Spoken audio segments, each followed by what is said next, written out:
Idol, update lang po dun sa tips muna tayo kasi nag-iisa ako. Tips naman mula dun sa paano ginagamit yung espada or samurai. Kasi yung iba tips lang muna, hindi muna galaw tips. Importante ito kasi basic pero importante. Pag walang basic, walang mangyayari. Dapat may basic.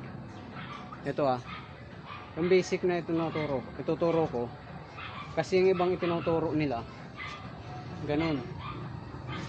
Pagka ganun, siyempre pagka ganun, diretso dito, babalik daw na ganun.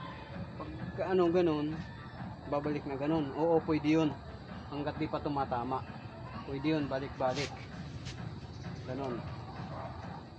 Pwede yun, balik-balik ganun. Pero sa oras na tumama, huwag niyong isipin na yung target niyo ay mapuputol. Walang taong napuputol. Tandaan niyo yan. Halimbawa, pag tumama yung ganyan, kung parehas kayo mayroon, pag tama niyan, pwede ka rin tamaan sa kabila. Ngayon, paano mo poproteksyonan yung sarili mo na siya lang yung may tama at ikaw wala? Pag tumama dito, ngayon open ka na dito. Dahil pag tumama kasi dito, hindi yan didiretso dito na mga ibabalik mo agad. Hindi yan. Pag tama dito, ang mangyayari, di ba tumama? Kailangan mo ngayon na hugutin. Pag ganun. Kasi pag tama niyan, hahatakin mo dito. Tapos, gaganon ka kasi halimbawa pag dito naka ganito, pababa yung pera, pwedeng padiretso. Pag ganun kasi, ganun. Hanggang dyan lang yan, okay? Wala naman kasi na didiretso na puputol na tao. Walang ganun. Pag tumama yan dyan, hanggang dyan lang yan. Ngayon, paano ka ulit makakabalik pag tumama? Ang gagawin mo, hahatakin mo, tapos balik. Yung ganun. Kasi di katulad ng walang tatamaan, may babalik mo kaagad. Ito, pag tama dyan, gaganon ka. Tapos saka mo ibalik. Ganun yun. Kung sakali naman, pag hataw mo ng ganun, halimbawa, hindi dito. Pag hataw mo ng ganun, kung may ahataw sa'yo, kailangan, iikot mo kaagad yung sandata mo. Ipoproteksyon mo dito, tapos sabay ikot ka ulit na ganun. Yun. Kasi pag ginanon mo, dito tatama yung ng kalaban, sandata. Ngayon, paano mo ito itataga ulit? Dito na po. Pwede dito sa kabila. Marami. Pwede dito. Pero pwede dito. Ganun. Ganun pa rin. Ganun nangyayari doon. Mahirap lang dito kumilos kasi masyado mahaba to at masikip yung lugar ko. Busy pa kasi ako ngayon, kaya sinisingit ko lang to. Kahit masikip po, gumagawa ako. Pag dalawa, pag dalawang kamay, bago ganun, tsak. Siyempre pag tinira mo yun, pag malakas kasi napapaikot yung katawan mo pag malakas. Ngayon, yung balik niyan. Pero pag tumama niyan, dahil sa tumama, hindi mo madidiretso doon. Ngayon, pwede mong ikutin yung talim para maging sandata mo ulit. Ganun siya. Tapos pag tumama, ikutin mo lang. Tapos pag pwedeng ganun yung mga ganun siya katalim. Ganun siya gagamitin mo ng ganun. Kasi pag ang espada kasi hindi basta-basta yan. Saka tulad yan. Kalagay dito.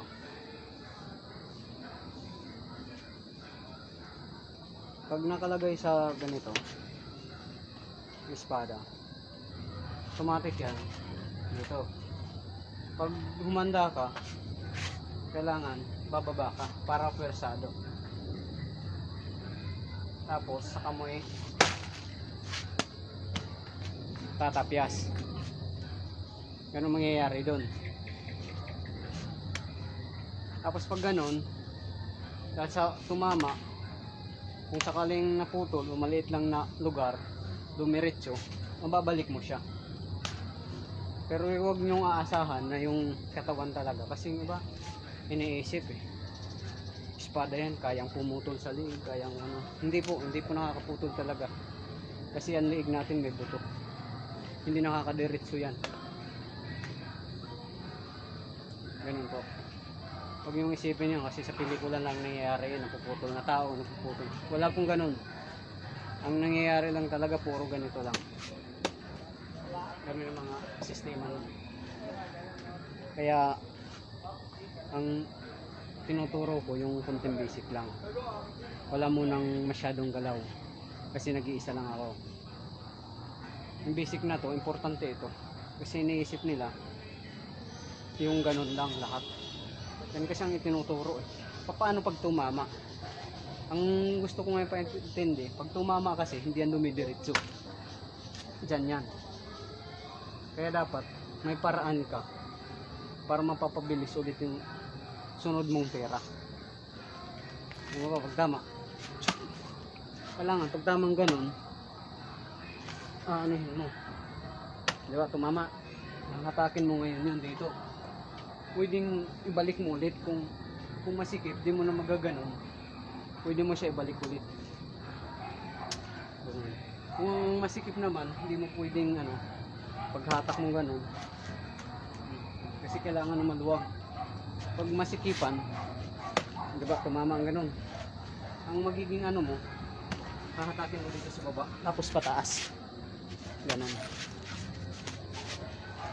Yan. Ganun paggamit. Basic lang siya. Kaya sana maintindihan nyo na kailangan pag tumama yung samurai, hindi talaga napuputol ang target. Kaya dapat huwag kayong mag-isip na napuputol yan. May saging kayang putulin, kasi di naman siya kasing tigas ng tao. Mas matigas ang tao dahil sa may boto. Ang saging napuputol kasi wala siyang buto. Madali lang siyang putulin kasi wala siyang buto. Ganun siya. Madali lang siya putulin. Diba? Madali lang. Kahit mahinang palo lang, putol-putol na. Ganun ka hinaan saging. Kaya wag natin ihahalin tulad yung katawan ng tao sa saging. Sabi nila, mas matigas pa daw ang puno ng saging kaysa katawan ng tao. Hindi po totoo yan, kasi ang tao may buto, ito wala. Matigagas ang buto ng tao. Yun lang ang pinapaintindi ko. Hindi ko naman sinabing maging masama kayo, at huwag nyo itong gayahin ng kung ano-ano lang. Ito ay gagamitin lang to sa self-defense. Importante ito, mayroon kayo sa loob ng bahay. Kung sakaling napasok kayo ng masasamang loob, importante ito. Kasi hindi lahat ng magnanakaw may baril. Yung iba gamit ng kutsilyo, iba pamalo lang, yung iba lakas lang ng loob, walang dala. Kung mayroon kayo nito, lamang na kayo. Papakita ko pa naman.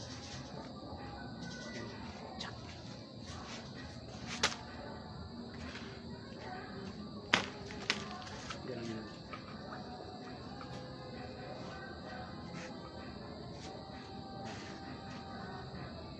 Yan yung dyan. Kaya sana naintindihan nyo yung nais kong iparating. Gusto ko lang naman sabihin dito na wag natin maging itatak sa isipan natin na yung espada dumidiretso. Hindi po yan dumidiretso pag tumatama sa kalaban.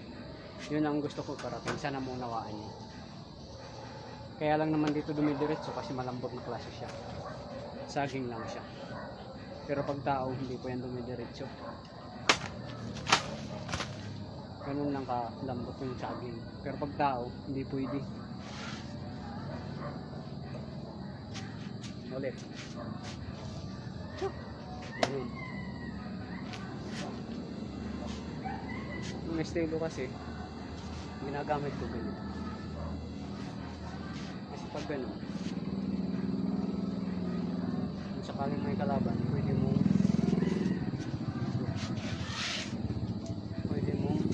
ito. Tapos pwedeng ganun, pwedeng diretso na lang. Kaya ganun, kaya atras. Yan. Napakasimple lang po. Kaya sana huwag niyong isipin yung ganong kaugalian na iniisip nung iba kasi dumidiretso yun. Yun po ang gusto kong parating. Naulit ko po, hindi po masama humawak ng ganito basta para lang dun sa magtatangka sa'yo ng sama ng loob. Masama ng loob, magnanakaw, pasukin sa bahay. Pero huwag po kayo magdadala nito. Kung mag-aangas lang kayo sa kalsada, magyayabang lang kayo, magkahamon lang kayo ng away, hindi po maganda yan. Ang self-defense, inilalaban lang para lang sa proteksyon ng sarili, hindi para sa anumang uri ng kagustuhan mo. Dapat ang paggamit ng proteksyon ay uri lang ng pagdepensa sa sarili, hindi para manloko, manggago ng tao. Yun po, salamat po, at madilim na, gabi na, ay sana po abangan nyo po mga susunod kong video pag may kasama na ako. Salamat po sa lahat ng viewer ko. Salamat po.